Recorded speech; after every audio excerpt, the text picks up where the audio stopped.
Welcome to JD के maths. मैं जीतन। आज की क्लास में बात करेंगे अपन कक्षा 9वीं क्लास की चैप्टर 4। चैप्टर 4 का नाम है दो चरों वाले रेखीय समीकरण। तो चैप्टर 4 की ये पहली क्लास है कक्षा 9th की। तो इस क्लास के माध्यम से हम पहली चैप्टर नंबर 4 की बेसिक चीजें जानेंगे। वो बेसिक चीजें जानने के साथ प्रश्नावली 4.1 का भी सॉल्यूशन करेंगे। इस पार्ट 4 में टोटल प्रश्नावली 2 है, 4.1 और 4.2। तो यहाँ आप आज अपन 4.1 को सॉल्व कर लेंगे, पूरी तरीके से सॉल्व कर लेंगे। 4.1 को लेकर क्लास हो जाएगी बहुत लंबी, क्लास 1 घंटे तक जा सकती है, इसलिए इसे दो भागों में बांट लेंगे। क्लास 1 में इसकी प्रस्तावना भी देख लेंगे, जानकारी भी देख लेंगे कि इस पार्ट द्विघात समीकरण होता क्या है, और फिर पहला वाला सवाल भी सॉल्व कर लेंगे। आप चाहो तो दूसरा वाला भी सवाल सॉल्व कर लेंगे, आपका सपोर्ट रहेगा तो ठीक है। तो आपको पूरी क्लास देखना है, क्लास को छोड़कर नहीं जाना है। क्लास को अगर छोड़कर जाओगे तो आप पे सवाल नहीं बन पाएंगे। और ये क्लास न्यू एनसीईआरटी 2023-24 के न्यू ब्लूप्रिंट के आधार पर है। पहले वाली क्लासों का जो पहली वाली बुक थी उसके आधार पर नहीं है, जो न्यू बुक आई है उसके आधार पर है। जो परीक्षा की दृष्टि से ज्यादा इंपोर्टेंट पार्ट माना जाता है, ठीक है। तो आप देख रहे हैं दो चरों वाले रेखीय समीकरण। तो सबसे पहले दो चरों वाले रेखीय समीकरण में एक बात जानना बहुत जरूरी है कि दो चरों वाले रेखीय समीकरण होते क्या है। दो चरों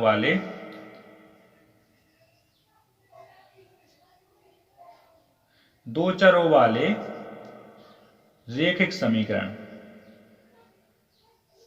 रेखिक समीकरण एक होता है द्विघात समीकरण। तो जो द्विघात समीकरण होता है वो द्विघात समीकरण में अधिकतम घात ऐसे समीकरण जिनमें चर की अधिकतम घात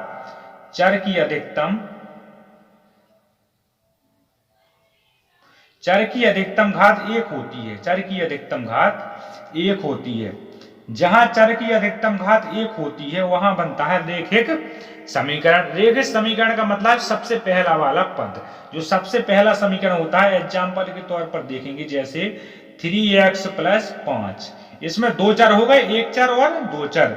इसमें दो चर बन जाते हैं और इसमें दो चर बन जाएंगे, पर इसमें घात रहेगी अधिकतम एक, अधिकतम चर की घात एक होगी। इसके बाद हम बात करते हैं यहां पर जहां a बराबर a b और c क्या है, पूर्णांक होती है, पूर्णांक संख्या होती है। तो a का मान कभी भी a b c का मान कभी भी कोई भी संख्या हो सकती है, जो भी इस संख्या हो सकती है। जैसे हमने मान लिया यहाँ a का मान मान लेते हैं 1 और b का मान मान लेते हैं हम 2 और c का मान मान लेते हैं हम 5। तो इस समीकरण में इनका मान पेस्ट कराते हैं। तो ax² प्लस b का मान है 2 तो bx और c का मान है 5, तो यहां से निकलता है x² प्लस 2x और 5। ये एक द्विघात समीकरण बन जाता है, ये एक द्विघात समीकरण है। पर यहाँ रेखिक समीकरण में जो पदों की संख्या होती है वो होती है केवल 2। यहाँ पदों की संख्या होती है 2, तो यहाँ से ये रेखिक समीकरण कभी हो नहीं सकता है। ये एक रेखिक समीकरण नहीं है, ये है एक द्विघात समीकरण। ये बनता है द्विघात। यहाँ पर अधिकतम घात कितनी है, पहले गुणांक की अधिकतम घात 2 है, तो यहाँ द्विघात समीकरण हो जाता है। और जो रेखिक समीकरण होता है वो इस प्रकार का होता है कि 2x + 5, ये एक रेखिक समीकरण ये है। अगर यहाँ पर a का मान 0 हो जाता है, a का मान 0 मान लेते हैं, तो इसमें a का मान 0 रखवा दो इस वाले समीकरण में। जब a का मान 0 रखवा देते हैं तो ये बनता है कुछ इस प्रकार का। तो ये एक रेखिक समीकरण है। अब बात करेंगे प्रश्नावली 4.1 के पहले कुछ एग्जाम्पल के सवाल हैं, उन एग्जाम्पल के सवालों को देख लेते हैं। उन एग्जाम्पल के सवालों के माध्यम से हम बहुत ही सहूलियत पा सकते हैं, क्योंकि उन एग्जाम्पलों के सवालों को सॉल्व करने से क्या होगा कि आपकी कैलकुलेशन जो है, सबसे पहले आपको मेन स्क्रीन पर एग्जाम्पल नंबर पहला नजर आएगा। एग्जाम्पल नंबर पहले वाले में निम्न दिए गए समीकरणों को ax प्लस by प्लस सी बराबर 0 के रूप में व्यक्त कीजिए। प्रत्येक का मान a b c का मान निकालना बहुत जरूरी होता है, लेकिन यहाँ जो रेखिक समीकरण होता है इसके लिए द्विघात समीकरण को तो हमने बता दिया है। अब रेखिक समीकरण का एक फॉर्मूला बनता है ax प्लस bx और प्लस c बराबर 0। जे एक बनता है ax प्लस by प्लस सी, एक जो फॉर्मूला है अपना रेखिक समीकरण का। द्विघात समीकरण का फॉर्मूला हम पहले बता चुके हैं। जो एक रेखिक समीकरण का फॉर्मूला बनता है जहां a का मान रख दो 1, जैसे अपन a का मान 1 मान लेते हैं, b का मान मान लो 3 और c का मान मान लो 5। जब यहां रखते हैं तो कितना बनता है x प्लस 3y बराबर प्लस 5 बराबर 0। यहां से इस प्रकार का बन जाता है x प्लस 3y बराबर 5। तो यहां देखो दो पद बचते हैं, चर के दो पद बच जाते हैं, तो ये एक रेखिक समीकरण की श्रेणी में आ जाता है। तो यहाँ पहले वाले जो प्रश्न है वो बोल रहा है कि ax plus by plus c बराबर 0 के रूप में व्यक्त करना है जो भी समीकरण दिया जाएगा। तो पहला वाला समीकरण यहाँ पर यही है। सबसे पहला समीकरण दिया गया है इसका 2x प्लस 3y बराबर 4.37। जी इस प्रकार का कुछ समीकरण दिया जाता है, इसको सॉल्व करेंगे। इसको किया तो 2x प्लस 3y बराबर 4.37। यहां से हमने रेखिक समीकरण का सूत्र लिख दिया। रेखिक समीकरण रेखिक समीकरण का ax प्लस by बराबर ax plus by plus c बराबर 0। ठीक है, हमने यहां से देखा कि कितना निकलेगा इसका मान।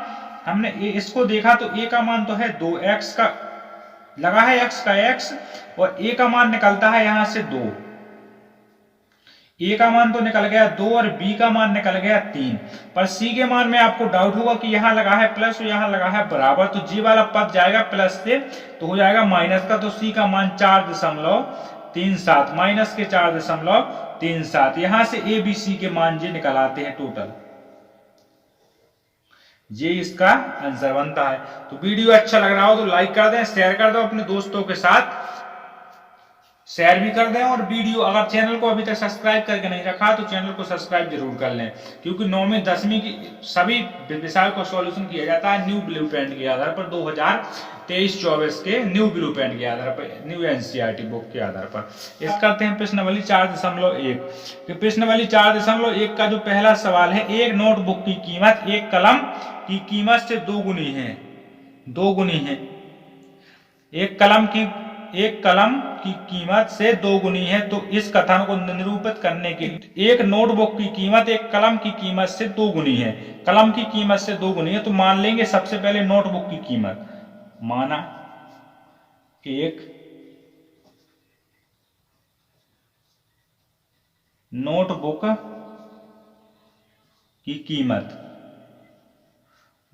की कीमत है x और कलम की कीमत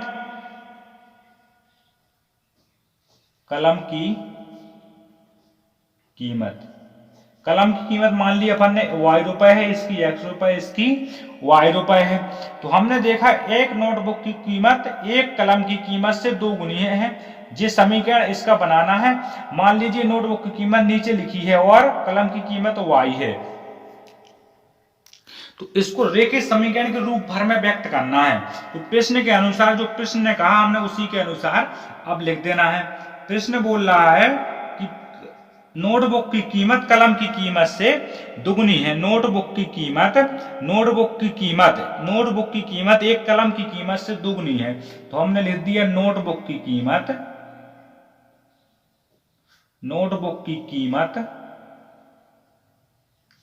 कलम की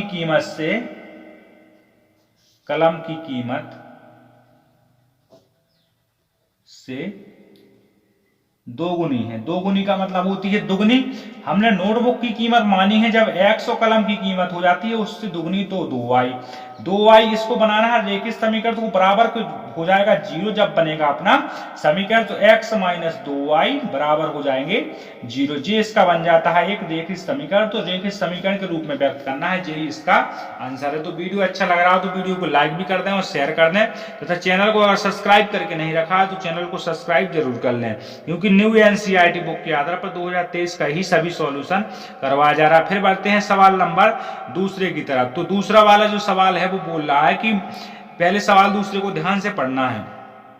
जब अपने सवाल नंबर दूसरे को पढ़ा तो निम्नलिखित रेखिक समीकरण को ax plus by plus c बराबर 0 के रूप में व्यक्त करना है। प्रत्येक समीकरण को सभी के abc के मान बताना है। तो हमने पहला वाला समीकरण मैन, आपको पहला सवाल मैन स्क्रीन पर दिख रहा होगा, और सवाल के साथ साथ जितने भी इसके सवाल हैं इसमें टोटल सवाल इसमें 8 सवाल है। तो इन 8 सवालों का सॉल्यूशन यहाँ इस वीडियो के माध्यम से हम कर दे रहे हैं। सबसे पहले देखा अपने पहले वाला दूसरे का पहला वाला सवाल। दूसरे का पहला वाला सवाल है 2x प्लस 3y बराबर 9.3 और 5। 3 5 पे लगा है बार, यानी 5 को कितनी बार भी लिखा जा सकता है।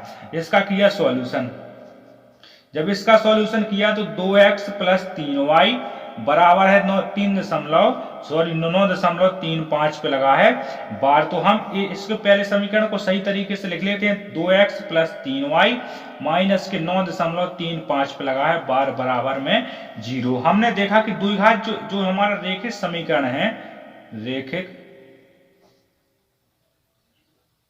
समीकरण, तो हमारा रेखिक समीकरण है ax plus by plus c बराबर 0। इसमें मान रखवा दिया तो a का मान निकल गया 2 और b का मान निकल गया 3 और c का मान निकल गया है माइनस के 9.35 पे बार। ये इसका अपना आंसर है। तो वीडियो को लाइक कर दें, शेयर कर दो। अगर चैनल को सब्सक्राइब करके नहीं रखा है तो चैनल को सब्सक्राइब जरूर कर लें। फिर इसके बाद देखते हैं पहले के दूसरे को। तो पहले के दूसरा वाला जो सवाल है वो है x माइनस y बटे 5 माइनस के 5 बराबर 0। तो पहले का दूसरा वाला x माइनस y बटे 5 और माइनस के 10 बराबर 0। इसको किया हल। पहले x माइनस वाई बटे 5 माइनस के 10 बराबर 0। तो हमने पहले ले लिया 5 को एलसीएम, हमने 5 का एलसीएम लिया तो इसको 5 का एलसीएम लिया तो 5x माइनस का y का y, यहां से 5 का एलसीएम लिया तो माइनस के 50 बराबर 0। आपसे एलसीएम बनने चाहिए क्योंकि 9वीं क्लास में पढ़ रहे हो, 1 2 की क्लास में नहीं पढ़ रहे हो। इसके बाद देखेंगे आगे। यहां तक हम इसका सॉल्यूशन कर चुके हैं। कितना? 5x माइनस वाई माइनस 50 बराबर 0। यहां से एक रेखिक समीकरण का सूत्र पहले ही बता चुके हैं और बार बार भी लिख रहे हैं। रेखिक समीकरण, तो जो रेखिक समीकरण है वो क्या है, यहां लिखेंगे रेखिक समीकरण ax plus by plus c बराबर 0। यहां से a का मान निकलता है 5 और b का मान निकलता है माइनस का 1 और c का मान निकलता है माइनस के 50। इसको आप चेक कर सकते हो। ये आंसर सही ना हो तो आप हमें कमेंट बॉक्स में जरूर लिख के बताना है, ये हमारी गारंटी है। इसके बाद देखते हैं पहले के तीसरे की तरफ। तो पहले का जो तीसरा वाला सवाल है वो पहले का तीसरा है माइनस के 2x प्लस के 3y बराबर में 6। इस प्रकार का कुछ सवाल मिलता है पहले के तीसरे में। इसको करेंगे हल। इसको हल करने से पहले एक बार अगर वीडियो अच्छा लग रहा हो तो लाइक और शेयर जरूर कर दें। माइनस के 2x प्लस के 3y बराबर 6। यहां से आपने एक बात जरूर देखी कि माइनस का सब में गुणा हो रहा है, तो माइनस के 2x प्लस के 3y ये आ जाएंगे इस तरफ, तो माइनस के 6 बराबर 0। यहां से एक बात निकलती है, माइनस का करा देंगे सब में गुणा, तो माइनस के 2x माइनस के 3y और प्लस के 6 बराबर 0। आपने देखा कि रेखिक समीकरण जो हमने पहले ही बता दिया है, रेखिक समीकरण, तो रेखिक समीकरण जो है वो ax plus by plus c बराबर 0। इस प्रकार का कुछ मिलता है। तो a का मान निकलता है यहां से 2 और b का मान निकल रहा है माइनस के 3 और c का मान निकल रहा है 6। तो इसको चाहे जिसमें आप मान रखो अगर देख सकते हो, और बिल्कुल इसका आंसर ये करेक्ट है। ठीक है, पहले के 3 सवाल सॉल्व हो जाते हैं। पहले की करते हैं अब चौथी की तरफ बात। तो पहले का चौथा वाला जो सवाल है वो दिया गया है x बराबर 3y, इसको करेंगे सॉल्व। तो इसको सॉल्व करेंगे तो यहां से देखते हैं x बराबर 3y, x बराबर 3y है, पहले तो बना लेते हैं इसे सही। तो x माइनस 3y बराबर का 0। यहां से आपने रेखिक समीकरण को देखा कि रेखिक समीकरण किस प्रकार का है। रेखिक समीकरण, रेखिक समीकरण ax प्लस by प्लस का c बराबर 0। तो आपने देखा कि a का मान तो है 1 और b का मान है माइनस के 3, पर c का मान दिया गया है 0, क्योंकि c वाला पद ही नहीं लिखा तो c का मान 0 हो जाता है। यही इसका आंसर है। तो एक बार वीडियो को, इस बात पर एक बार वीडियो को लाइक जरूर कर दें कि पहले के हम चारों सवाल सॉल्व कर चुके हैं, वो भी 10 मिनट के अंदर। इसके बाद देखते हैं पहले के पांचवें की तरफ। तो पहले का जो पांचवा वाला सवाल है वो है 2x बराबर माइनस के 5y। इस प्रकार का कुछ सवाल दिख रहा होगा आपको, मैंने स्क्रीन पर देखा आपने कि यहां से किसे हल किया तो कितना निकलेगा 2x बराबर माइनस के 5y। तो यहां से 2x और प्लस के 5y बराबर 0। इतना आपको समझ में आ रहा है। इसके बाद हमने इसको देखा आगे, जब इसको आगे देखा तो 2x प्लस के 5y बराबर 0। तो ये रेखिक समीकरण हमने आपको पहले बता दिया है कि रेखिक समीकरण, रेखिक समीकरण है ax plus by plus c बराबर 0। जहां a का मान निकल के आ गया 2 यहां से, और b का मान निकल के आ गया 5 और c का मान है 0। ये इसका आंसर है। तो ये वीडियो को लाइक जरूर कर दें और शेयर जरूर कर दें। फिर देखते हैं पहले के छठवें की तरफ। तो पहले का छठवां वाला जो क्वेश्चन है, पहले का छठवां वाला 3x प्लस 2 बराबर 0। यहां से आप एक बात जरूर देख सकते हो कि 3x प्लस 2 बराबर 0। तो आपने ये देखा कि 3x लिखा है और प्लस में लिखा है 2, यहां b वाला पद नहीं है। तो हमने देखा रेखिक समीकरण, रेखिक समीकरण, रेखिक समीकरण ax प्लस by प्लस के c बराबर 0। तो यहाँ a का मान तो दिया गया है x वाला, तो a का मान तो है 3, पर b का मान कुछ नहीं दिया गया तो b का मान 0, c का मान दिया गया है 2। ये इसका आंसर निकल के आ जाता है। तो वीडियो अगर सही लग रहे हो, वीडियो का सॉल्यूशन सवालों का सही लग रहा हो तो वीडियो को लाइक जरूर कर दें और शेयर भी कर दें। अपने ग्रुप में ज्यादा शेयर कर दें, इससे दोस्तों वाले ग्रुप में जहां आपका पढ़ाई होती है। y माइनस 2 बराबर 0। ये है अपना सातवां वाला सवाल। इसका हल करेंगे तो आपने देखा कि यहां से किस प्रकार निकलता है y माइनस 2 बराबर 0। तो यहां हल कर दिया अपन ने, तो y माइनस 2 बराबर 0 से निकलता है। रेखिक समीकरण की तुलना करवाएंगे अपन, रेखिक समीकरण से इसकी तुलना करवा दी। रेखिक समीकरण से तुलना करवाई तो ax प्लस by प्लस के c बराबर 0। कुछ इस प्रकार a का मान यहाँ 0 है, पर b का मान दिया गया है 1 और c का मान दिया गया है माइनस के 2। अगर रेखिक अगर यहाँ पर द्विघात समीकरण होता तो कभी भी a का मान 0 हो नहीं सकता है, इसलिए इसका ये आंसर है। इसका जो आंसर हो जाता है। इसके बाद हम बात करते हैं इसके आगे वाले सवाल पे, जो इसका आखिरी सवाल है। तो इस आखिरी सवाल के ऊपर एक बार वीडियो को लाइक जरूर कर दें और शेयर भी कर दें। यहाँ तो आखिरी वाला सवाल है 5 बराबर 2x। 5 बराबर 2x को किया हमने सॉल्व, तो 5 बराबर 2x, या इसको इस तरह से लिख सकते हो, जे इस तरफ आ जाएगा तो माइनस के 2x, और जे उस साइड का बराबर में ही रहेगा। जब बराबर का बराबर में रहेगा तो जो प्लस का प्लस रहेगा और बराबर का 0। हमने यहाँ कर दिया माइनस का गुणा, तो 2x माइनस के 5 बराबर 0। ठीक है, यहां तक आपको समझ में आ रहा है। इसके बाद हमने इसको द्विघात समीकरण से इसकी तुलना करवा ली, इस तरह करवा ली, तो a का मान निकल आया अपना यहां से 2 और b का मान निकल के आ गया 0, c का मान निकल के आ गया माइनस के 5। यही इसका आंसर है। तो अगर पहले के सभी 5 प्रश्नावली 4.1 के सभी प्रश्नों का सॉल्यूशन सही लगा हो तो एक बार वीडियो को लाइक कर दें, शेयर कर दो, और चैनल को अगर सब्सक्राइब करके नहीं रखा है तो चैनल को सब्सक्राइब जरूर कर लें। यहाँ क्या है, न्यू एनसीईआरटी 2023 के आधार पर ही सभी सवालों का सॉल्यूशन करवाया जा रहा है। वो कक्षा 10वीं 9वीं 10वीं 11वीं 12वीं के सभी पेपर बोर्ड परीक्षा के और गैर बोर्ड परीक्षा वाले पेपर, सभी पेपर त्रैमासिक आधार से बाहर से सभी पेपर होने से 15 दिन पहले सभी पेपरों का सॉल्यूशन डाल दिया जाता है सैंपल पेपर के माध्यम से। देखना ना भूलें, क्योंकि उन पेपरों से पेपर में आने की संभावना सबसे ज्यादा बनती है। तो अगर चैनल को सब्सक्राइब करके नहीं रखा है तो चैनल को सब्सक्राइब जरूर कर लें। धन्यवाद।